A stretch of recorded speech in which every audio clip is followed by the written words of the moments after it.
The Browns got some good injury news for once. Grant Delpit is back. They designated Grant Delpit to return from injured reserve. So we'll talk about what that means and whether or not to expect him on Saturday against the Texans. But overall, very encouraging stuff right here. The Browns have been very reliant on their safeties ever since Anthony Walker went down. To get number 22 back is a huge boost for this team.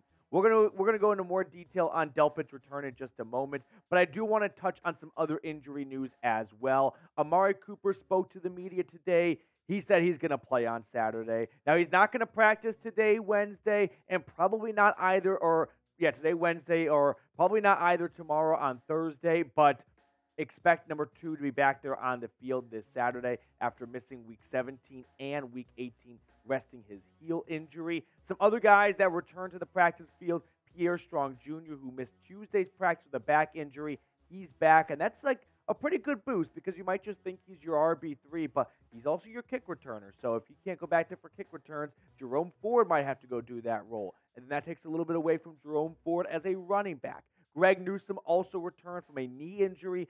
Very encouraging to see. The Browns secondary would love to be healthy going against C.J. Stroud. And then Juan Thornhill, who has been battling a calf injury ever since Week 1. He returned to practice today. Remember, he came back Week 17 to help take down the Jets, but then he missed Week 18 against the Bengals. So awesome to see Juan Thornhill back out there. I'll tell you more in just a second. But really quickly, we are doing a sub battle with our Texans channel here at Chat Sports, and it is deadlocked, 97-97, leading into Saturday's matchup. So let's take down Texans today before kickoff on Saturday and subscribers here at Chat Sports. But I want to go in more depth on Grant Delpit because he has been one of my favorite players this season. I think he's awesome. I loved the contract extension. Of course, I jinxed it by saying he is extremely available, and that is awesome to see. And then promptly he went on injured reserve that very next day. But Grant Delpit this season, I think he carries a much larger role in the playoffs than people might realize. When you look at the Browns safety room, Juan Thornhill, Grant Delpit, your two penciled-in starters when healthy have been great this year. More so Delpit than Thornhill. But then you toss in guys like D'Anthony Bell, Ronnie Hickman, and Duron Harmon, who have done a fantastic job of filling in when Thornhill and or Delpit have been down.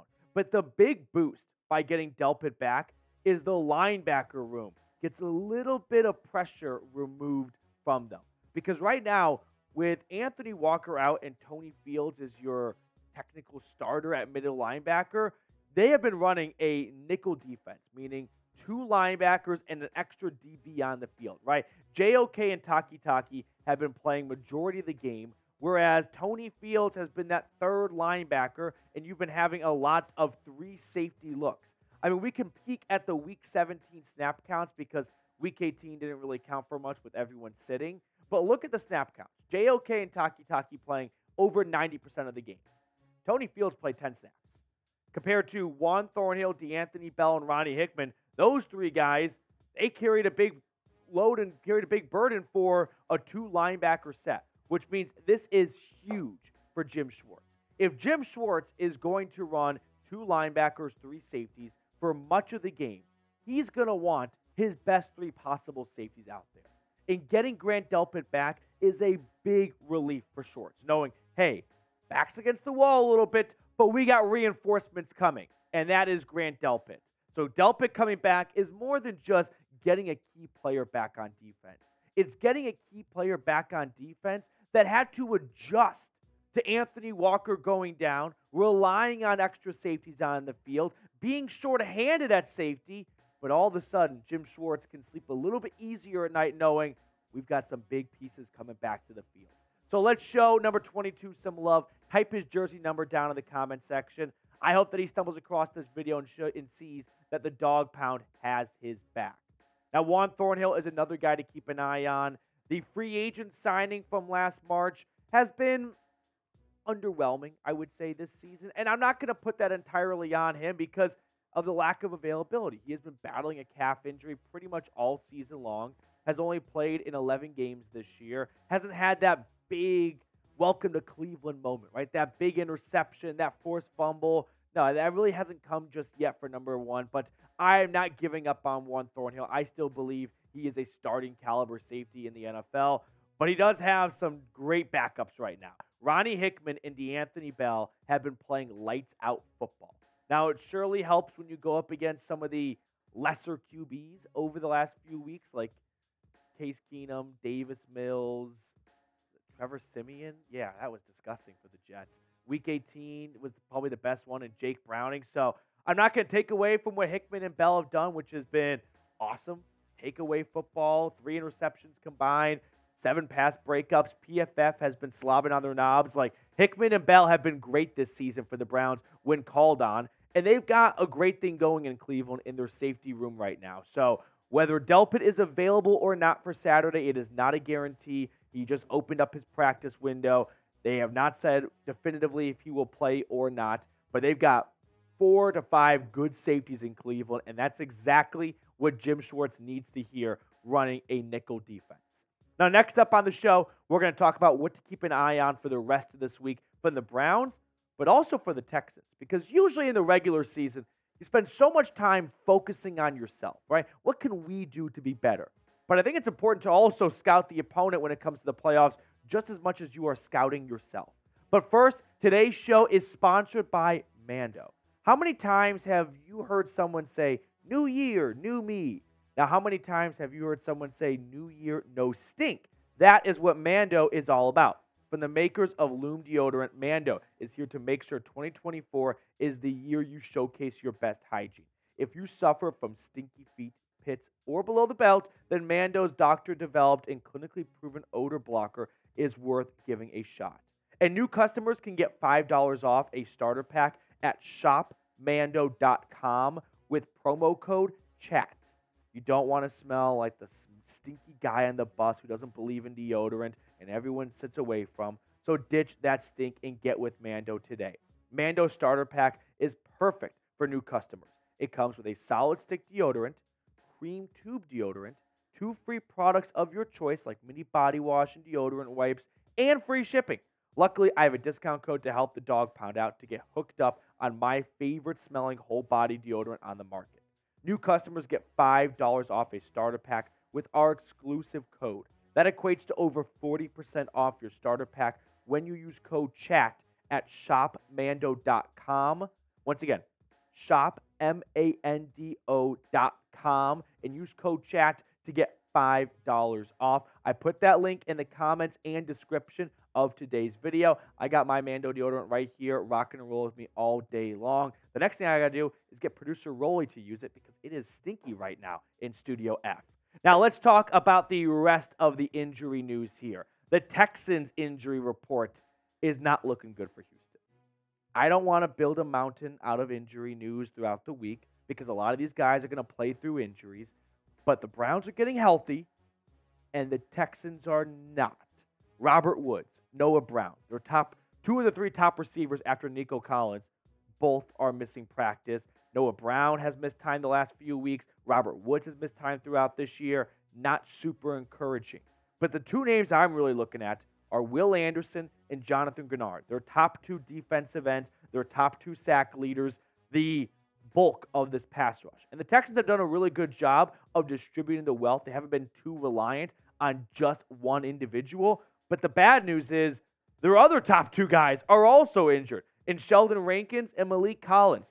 So it's one thing to be a little bit shorthanded without Jonathan Greenard and Will Anderson.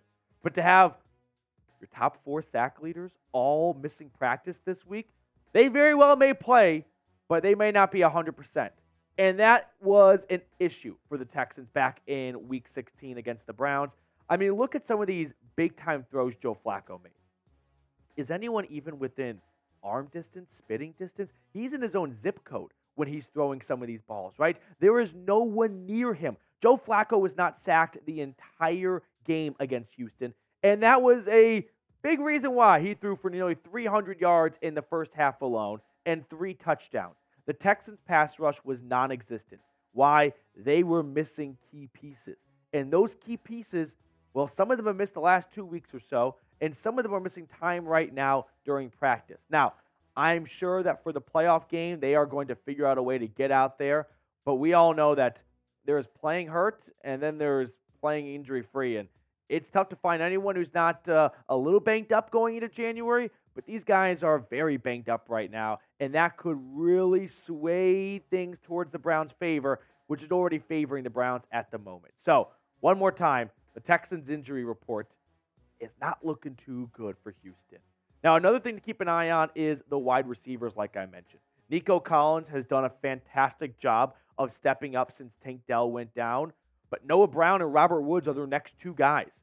And if Noah Brown and or Robert Woods cannot go, I mean, sure, Maliek Collins was able to haul in some big passes against the Colts, but he also wasn't going up against Denzel Ward, Martin Emerson, Greg Newsome. I mean, the Browns secondary, I'll take it over any other secondary of the 14 playoff teams right now. When these three guys are all healthy and all playing together, it's a no-fly zone in Northeast Ohio, and that will travel down to Houston. It did in Week 16, and it has done a lot this season when all three guys are on the field. So, Noah Brown, if he's not out there and all the pressure is on Maliek Collins, and it's Denzel Ward and Martin Emerson giving him different looks throughout the day, you better believe it's going to be very difficult for C.J. Stroud to find some open guys on Saturday. So what's your confidence level for this game? I'm at 10. I know that's rat poison, but I'm just going to shoot my shot right now. The Browns are going to win. The Browns are going to beat the Texans. You should be confident. Do not be scared. I know it's playoff football, and everyone's on edge right now. Come Saturday night, we will be celebrating. Hayden Grove, by the way, had an excellent tweet that I wanted to share with you guys. Amari Cooper said the team meeting Monday, that the one JOK said was the best he's been a part of, featured only speakers who had been to a Super Bowl. Joe Flacco and Rodney McLeod were among those who spoke. It's clear that the goal isn't just to win a game or two. I've heard a lot about this players-only meeting on Monday, and it just from the leaks that have come out about it, it sounds like run through a brick wall type of shit, because the Browns have a lot of experience on their roster right now. I mean, Super Bowl winners, Joe Flacco, Okoronkwo with the Rams, Rodney McLeod with the Eagles, Duron Harmon 3 times with the New England Patriots, Juan Thornhill twice with the Kansas City Chiefs. I mean, there's not just one or two washed-up vets who have been hanging out in the practice squad all year that rode the bench to a Super Bowl. No, I'm looking at Super Bowl MVP, a contributor on the defensive line, a starting safety. Was he starting for the Patriots? Yeah, he was starting for the Patriots back then. A starting safety. Starters. Guys who were there all week and know what it takes to get a locker room ready for playoff football and thinking beyond just, let's win one game and let's get the tee times ready for late January. These Browns are thinking soupy, baby. And you should be thinking soupy as well.